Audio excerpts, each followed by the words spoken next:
Welcome to another GrainTALK webinar. Today we have Joanna Follings talking to us about managing the spring cereals in 2020. Joanna, I'm going to give it over to you. Great, thank you, Paige. So hello, everyone. Today we're switching gears a little bit. We've done a lot of talking about winter wheat, but now we would like to switch our focus onto spring cereals. And so today I want to talk about our overall management with the spring cereals this year, as there's definitely been a more of an interest in those crops this year. So just to start, to give you an idea of kind of where we are at with our spring cereals in the province, I've put up some averages or provincial averages for these three crops across the province since 2016. And so for spring wheat, you can see that our yields have ranged, in the last 4 years, anywhere from 47 to almost 59 bushels per acre. With barley, it's anywhere from 58 to 63, and oats, we've been able to push that a little more, and we're anywhere from 74 to almost 84 per acre. But I really think that there is an opportunity for us in the province to apply the same principles and practices that we do in winter wheat and apply those to spring cereals and push these yields beyond what we're currently seeing. And so we know there are producers in the province who have been able to do that. And so I'd really like to see us push that bar a little higher here in 2020. And we've really set ourselves up for success with just how things have started this year. I've taken a couple of photos and sharing a couple of photos of some producers across the province, and you can see that a lot of spring cereals went into the ground in the month of April, which is leaps and bounds ahead of 2019. So we're seeing, there has been some oats, that were seeded, frost seeded back in March. But we really saw a big push for all three crops here in April. And if we compare that to last year, we were looking at a big push for spring cereals going in the ground in May and well into June. So we've really set ourselves up for success that way. And the research has shown that the earlier we seed spring cereals, the much greater advantage we have when it comes to our yield at the end of the day. We can help avoid those hot, dry periods that can occur during pollination. And so we've done a good job of getting those in the ground. And so we're estimating, of course, with the exception of Northern Ontario, that spring cereal, the acres that are intended for spring cereals are about 95% seeded, with Northern Ontario a little bit further behind than that, simply just because of where they are at in the season. In that region, we're really targeting seeding for around May 10th, and so we still got a bit of a window of opportunity for that area. But like I said, you can see we're off to a great start. And so if we look at the current conditions and sort of where things are at, you can see, from the beginning of March, we really haven't had a huge accumulation of growing degree days. So even in the far southwest, so if we look at, say, Middlesex County, for example, even if we seeded cereals there, sometime in early March, we haven't even hit 300 growing degree days. So, there's been some comments or questions around, are my cereals going to emerge? Yes, they are there and they will emerge, but we just haven't quite had those accumulations that we may have anticipated. And so they are taking a little bit longer to come out of the ground. And, you can see as we get, if you seeded your cereals since April 15th, we haven't even hit emergence on those cereals yet. So be patient, they are there. And with the forecast coming, I anticipate seeing a little bit more growth. And so this is just an example of an individual, Jim, from down in Strathroy, shared with me this week over Twitter. These are some spring cereals that were seeded about 3 weeks ago, and they're just starting to emerge. So you can see that we're starting to get that growing degree accumulations, and we're starting to see those cereals pop out of the ground. And one of the things that is also encouraging is not only are our daytime temperatures increasing, and we're getting an upwards of 19, 20 degrees anticipated over the weekend, but even the nighttime temperatures, while still a little cool, they are showing to be a little bit warmer than what we've been seeing. And so that will really help things come along. So be patient, things are moving, but like I said, for the most part, we are off to a really good start. Now, the other questions that have been coming in has really been around nitrogen rates. And so when we look at the current guidelines for nitrogen recommendation or for nitrogen rates in Ontario, we could generally say that for the most part, they're probably on, the lower side or the more conservative side of things. And so depending on where you are in the province, those rates can also change. So based on our current recommendations, are finding that spring wheat anywhere from that 63 to 91 bushels per acre seems to be the rate that we had used historically. However, for barley, it was anywhere from 40 to 80, and for oats, it was anywhere from 30 to 68. But like I mentioned, we really want to push spring cereals and push those yield potentials. And so we're finding that we do need to push our nitrogen rates beyond what these current recommendations are outlining. And so because of this, there was some research trials that were initiated in 2014 and 2015 to look to see if we see that same nitrogen by fungicide interaction that we see in winter wheat, to see if that also applies to spring cereals and to get an idea of where that maximum economic return rate of nitrogen is, along with a fungicide application. So when we look, I'll go by region, similar to what was done with our previous guidelines. And so if you look at that research and you look at 2014 and 2015, in Southern Ontario, our spring wheat, our current recommendations of 63 to 91 pounds per acre is in the general range of what was found in that work. So if we're not applying a fungicide, 53 pounds was the maximum economic rate of nitrogen. But when we did apply fungicide, we saw a pretty significant interaction, and they saw, that they could actually bump those rates up to just over 90 pounds per acre. Now, when we get to barley, we also saw a pretty significant jump in the nitrogen rate compared to current guidelines. But interestingly, we didn't see the same nitrogen by fungicide interaction. So you can see there, without a fungicide, it's about 80 pounds per acre, and with a fungicide, it's 83 pounds per acre. So not the same interactions in Southern Ontario as we may have anticipated.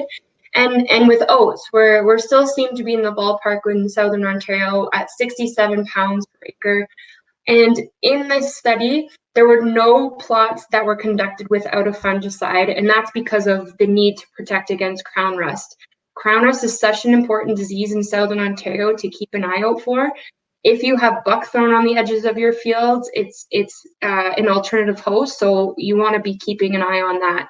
And so in that study, there were no, the nitrogen rates were only done with fungicide applications. But again, we found that 67 pounds per acre seemed to be that maximum economic rate of nitrogen in those particular trials. Now, as we go to Eastern Ontario, things are a little bit different, and we're actually finding that our rates are a little bit lower, which I believe is similar to the situation with corn as well. And so in spring wheat, without a fungicide, we're finding, the economic rate in that study was 68 pounds per acre, and with a fungicide was 77, which again still falls in line with the current guidelines. Barley was a little bit higher with 57 pounds per acre with a fungicide and 52 without. And interestingly, oats was also found a maximum economic rate of nitrogen to be 60 in the study. However, that in one of the years, the plots were planted after red clover, so we need to keep that in mind. So if you take a rough conservative estimate of say 30 to 35 pounds from that red clover, plus the 60 pounds of nitrogen, we are going quite a bit higher.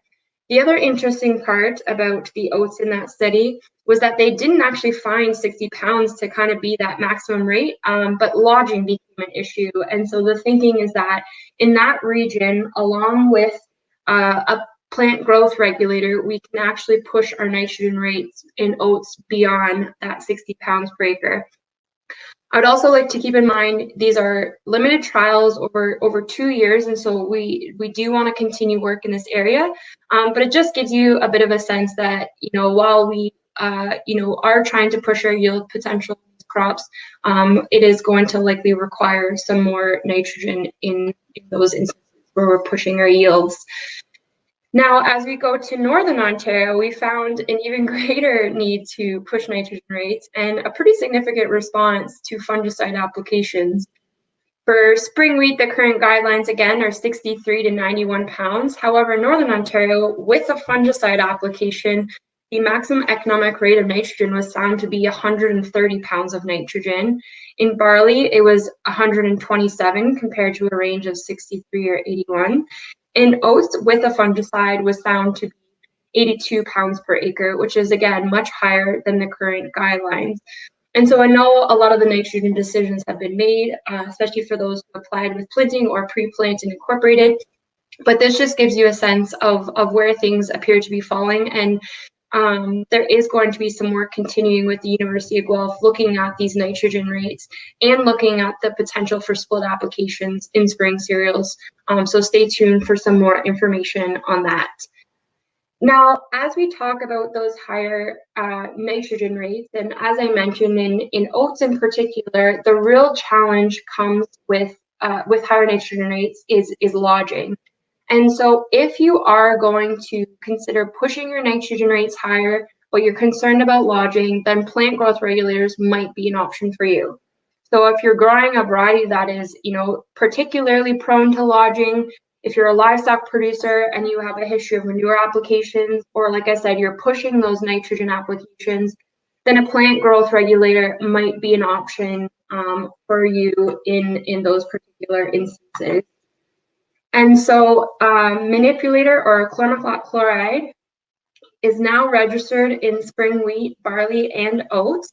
And so their ideal application stage is still that growth stage 30 to 32. And in spring wheat and oats, the rate is 0.7 liters per acre, and in barley is 0.9 liters per acre. And so Alex Zellum from CNMC has done a really good job of putting up some pictures on an article. So if you go to CNM's website or if you get their Wheat News article, he's got some really great photos on there to help identify those stages in cereals. And so in the photo on the left, you can see that's growth stage 31, where we see that first node just about 1 inch above the soil surface. And then the photo on the right is growth stage 32, where we see that hollow stem between the first and second node. So big thank you to Alex for getting those pictures up there, and I would encourage you to check out his article on how to stage crops for PGR application. And actually, just to go back, one word or one note of caution: if you are considering using these plant growth regulators in your spring cereal crops, while Cereals Canada has given the green light for oats and barley in particular, if you are growing malting barley, you do need to check with your end user prior to PGR use. And I would also encourage you to check with your end users for oats, as there are some that are not accepting oats treated with PGRs. So again, just ensure that you check with your end user. If you're using it if you're growing these crops for seed or for livestock feed, they're safe to use, but just double check with any of your end users to ensure that they are accepting crop that is treated with a plant growth regulator. Now, there have been some instances of undesirable effects reported in the use of some of these cereals. And so they're not something that's necessarily going to be an issue in every crop in every year. But I just wanted to highlight that there has been some different undesirable effects of PGRs, and just to make you aware of those. So if you are trying these products, I would encourage you just to keep an eye out for some of these things. So the key is to note that PGRs don't eliminate lodging in highly susceptible crops. So if you have a highly susceptible crop, it is likely to delay the onset of lodging or reduce it, but may not completely eliminate it. In the absence of lodging, PGRs have shown to have variable effects on yield. So in wheat in particular, in some cases where they didn't have lodging, they saw an increase in yield. In other cases, there was no impact on yield. And in other instances, there was a slight decrease in yield. So just something, again, to be aware of. There's been instances where plants have stayed green longer. There's been some late unproductive tillers. And in another instance, there was a reduced grain weight. But again, just it's not something that's going to happen every year in every field, but just something to be aware of. Now, in Ontario, we are thankfully starting some really great research in partnership with some researchers at the University of Guelph. But there's some really good research that has come out of Alberta, and the most consistent response to a plant growth regulator application has really been around height reduction. That has been the most consistent response compared to, say, the response in yield or other attributes like that. The other key is that we won't necessarily get the same response in every variety. So again, if you are trying these on farm and you have multiple varieties, I would encourage you to try them across your varieties to see how those different cultivars respond. And lastly, while we don't have a lot of research in Ontario on PGRs, there is, and I'm sure you've heard me talk about this before, there is a project with wheat that's being led with Dr. Dave Hooker in Ridgetown. And so we are doing both small plot and on-farm trials as part of that project. But Dr. Joshua Nizilski at the University of Guelph campus is also starting up a project looking at PGR use in oats. And so that's going to focus on Eastern and Northern Ontario. And in that trial, there's going to be 5 different rates of nitrogen, along with a plant growth regulator. And then he's also going to look at, the opportunity for split nitrogen application in oats, and to see, what the ROI on those sorts of practices are in oat production in Ontario. So again, stay tuned for that. If you are interested in participating in some of those on-farm trials, please let Josh or myself know, and we'd be happy to work with you.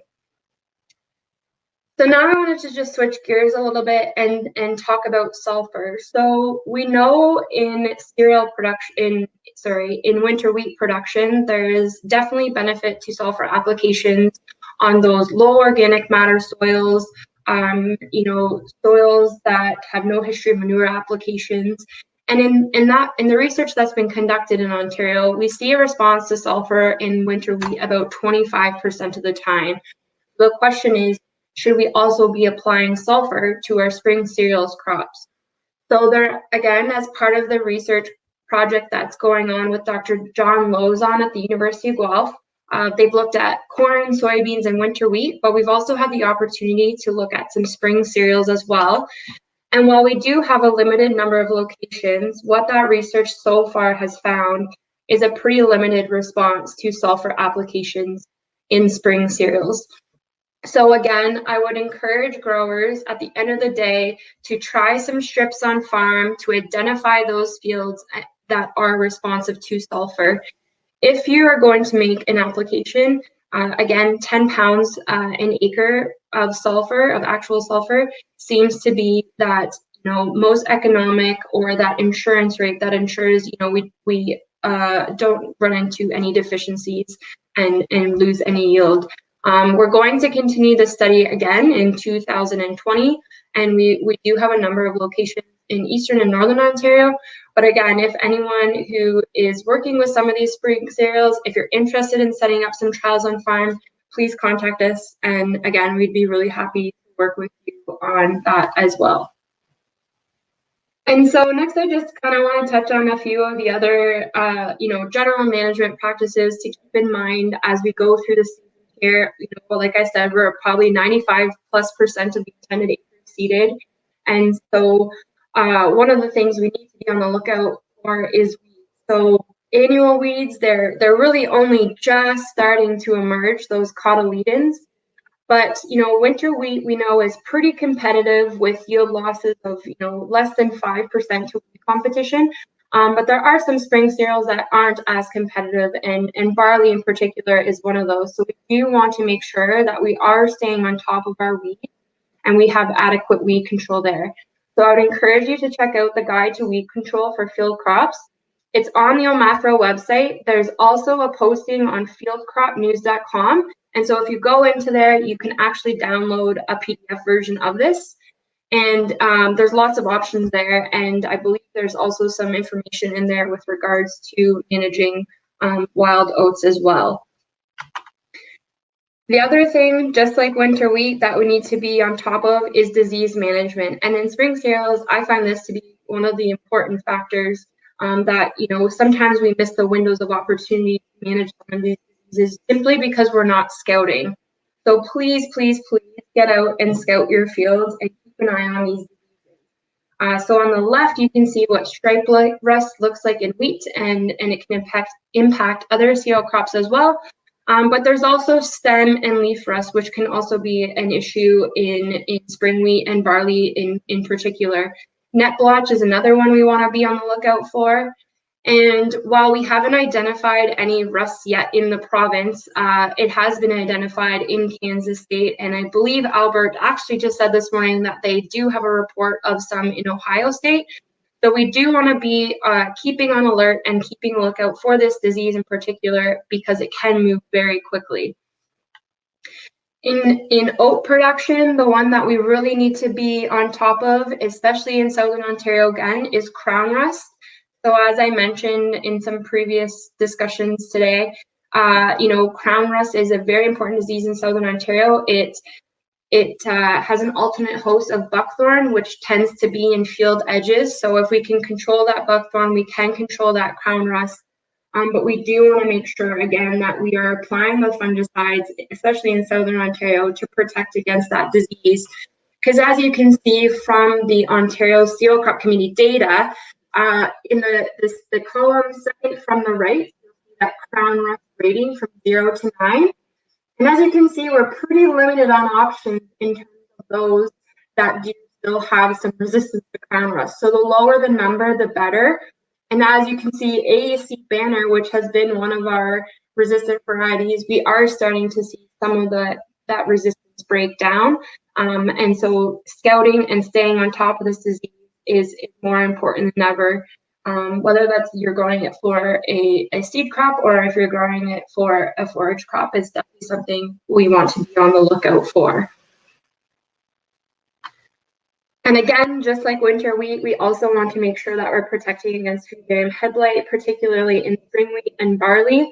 And so I would encourage you again to check out OCCC and identify those varieties that do have resistance. And while we don't have the resistance ratings for barley on the website, Liz Lee at the University of Guelph is looking into identifying, the levels of resistance in some of these barley lines. And so hopefully we'll have some of that information going forward. But there is information on the OCCC website with regards to the susceptibility for spring wheat varieties. So I would encourage you to check those out as well and ensure that we're making timely fungicide applications. When it comes to diseases, we have a ton of resources available for growers. So the first being the Field Crop Protection Guide is now available for 2020 and 2021. Again, if you go to the OMAFRA website, you are able to download a PDF version of this. But Albert and I also try to do our best if, we hear of stripe rust moving in or we're hearing reports of disease showing up in different parts of the province, we try to get those notifications posted to Field Crop News as quickly as possible. If you're in a field, you're trying to identify some diseases, you might not have, the agronomy guide or some other hard copy publications, I would really encourage you to actually check out this Crop Protection Network website. They've got some really, really good photos of diseases of small grains. So those can help you identify those. And of course, there's also the Pest Manager app. It's got some great photos of disease in there as well. but it also will provide you with some control options based on the staging of your crop and the disease that you're working with. So some really great resources there for you to check out. And then one of the other things that I wanted to touch on, just given again, it seems to be becoming a reoccurring issue year over year, and that is cereal leaf beetle. So historically, we were seeing cereal leaf beetle in hot pockets in places like Strathroy or Stayner.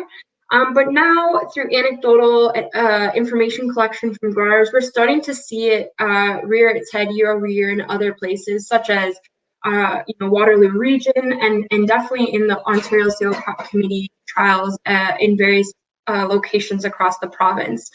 So this is definitely an insect that we want to keep an eye out for. So the photo on the left is a photo of a larvae, and the photo on the right is a photo of the adults. And so you'll know that you had cereal leaf beetle because when you walk through the field, if you come out and your pants are filthy, that's actually the feces from the larvae. So they like to cover themselves in their feces. And so if you walk through a field and you have high cereal leaf beetle pressure, you will see those black marks on your plant or on your pants, sorry. And so control for cereal leaf beetle is warranted, if you have an average of 3 larvae per tiller before the boot stage, or if you have 1 adult per larvae per stem after boot, but prior to heading. I would also note that if you've got a ton of feeding on that flag leaf in the early heading stages, control may also be warranted, but we really do need to be careful with our pre-harvest intervals and ensuring that we're making those applications well within that window. The other symptom that you can that helps you identify whether or not you have cereal leaf beetle is actually in this photo here. You can see it pretty well. Is window painting. So those larvae of cereal leaf beetle like to feed on that green tissue of the plant, and so you'll see this window painting. In some instances, if the feeding is pretty bad, you'll drive by a field and it'll almost look like it's silver from that window painting. And so you just again want to stay on top of this pest. Tracy Bowdy and I are working on collecting as much information about this pest this season. And so we are going to share some information on Field Crop News, hopefully within the next week. And on there, what we're hoping to do is provide you with a link to a survey so that if you're out scouting fields and you identify cereal leaf beetle, if you could just report that in the survey, it would just help us get a better understanding of where this pest is, when it is emerging, and hopefully from there we can work with our counterparts at Ag Canada to work on validate some models, that can help us better guide our scouting efforts with this pest, as it is something that seems to be becoming more of an issue in some of these spring cereals in particular. So keep an eye out for that one as well. And then lastly, I just wanted to chat. You've probably heard me touch on this. You've probably heard me talk about this again a lot with winter wheat, and the same applies for spring cereals. You've worked really hard all season to grow that crop, maximize the potential. You don't want to let that all be lost by leaving the crop in the field and not doing a timely harvest. So whenever possible, I would encourage you to try to get that crop off as quickly as possible. And again, this is some work that was done at the New Liskeard Research Station that just showed, again, as we delay that harvest, not only can we see that increase in fusarium if fusarium is present in some of these fields, but we do see quite a bit of a drop in test weight and even in yield. So again, we've worked all year. Let's try to get that crop off and get it to the highest quality as we possibly can. And so with that, I wish everyone good luck with the growing season, and let's see if we can push the potential of our spring cereals in the province. Thank you. Awesome. Thank you, Joanna, for that informative webinar. I'm going to pass it over to Marty if he's got any questions at all. Thank you, Joanna, for that. Truly very timely and great management information that will help Ontario producers maximize their spring cereals this coming year. One question I do have is the application of sulfur. Just wonder if you had a recommendation for timing of sulfur application for producers. Yeah, so I guess in terms of sulfur, you can apply some sulfur post. If there are growers that are splitting their nitrogen, they might consider post application, or you would consider an application along with your nitrogen at planting and incorporate that with the nitrogen. So I would encourage them to make it at the same time as their nitrogen application. Yeah. Excellent. Thank you, Joanna. Thank you for participating in our spring cereal management for 2020. We'd like to thank Joanna Follings for giving us that informative walkthrough on how to manage cereals this spring. If you are a CCA, please note that you can scan this QR code to receive your CEUs immediately. We'll be collecting information afterwards. Please fill out the form below this post in order to obtain your CCA credit if you would like to sign in. Other words, please scan this QR code. Thank you again for watching and have a fantastic day.